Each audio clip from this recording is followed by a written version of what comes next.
Isa farany ambony tamin'ireo olona voamarina fa mitondra ny tsimikaretina coronavirus indray no tanteran'ny profesora Hanta Marie Daniel Viloltina androany alatsinainy sy fitelonjato ny isan'ny olona voamarina fa voan'ny Covid-19 androany 9 Jolay ka eto amin'ny faritra Analamanga avokoa ny telo sy telonjato amin'izy ireo tafiakatra 500 sy 200 sy 3,000 araka izany fitambaran'ireo efa voamarina fa nisy ny aretina Covid-19 teto Madagasikara hatramin'ny ny andohan'ny valana aretina.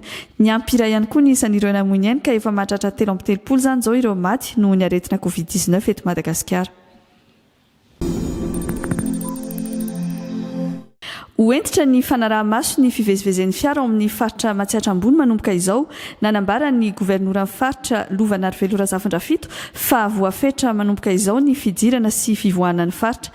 Ahena ihany koa ny isan'ny taxi brosy miditra ao amin'ny faritra ary rarahana fanafody eo anivon'ny sakana ara-pahasalamana napetraka eo amin'ny lalam-pirenena fahafito avokoa ireo fiara rehetra miditra ao.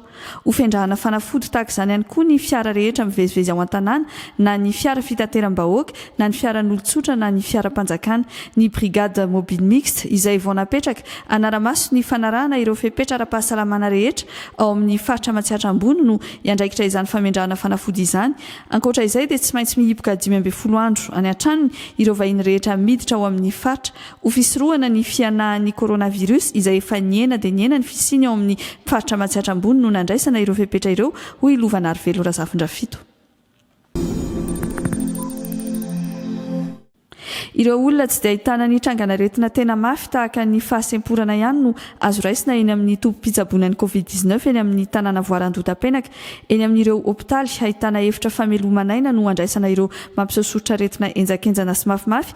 Raha ny voalazan'ny Kisary zarain'ny ministera ny fahasalamam-bahoaka eny amin'ny tambajotran-tserasera ny fiarahamonina dia ireo maratsy ahitana afa-tsy trangana-retina maivamaivana ihany no afaka omena safidy handray anjara amin'ny fitsaboana andra natao eny an-toerana. Araka ny efa nambaran'ny Prime Ministra herinandro lasa izay dia afaka mitsabo-tena sy manaraka fitsaboana ny an-tokantrano kosa ireo mitondra ny tsimikaretina nefa tsy ahitana soritra aretina.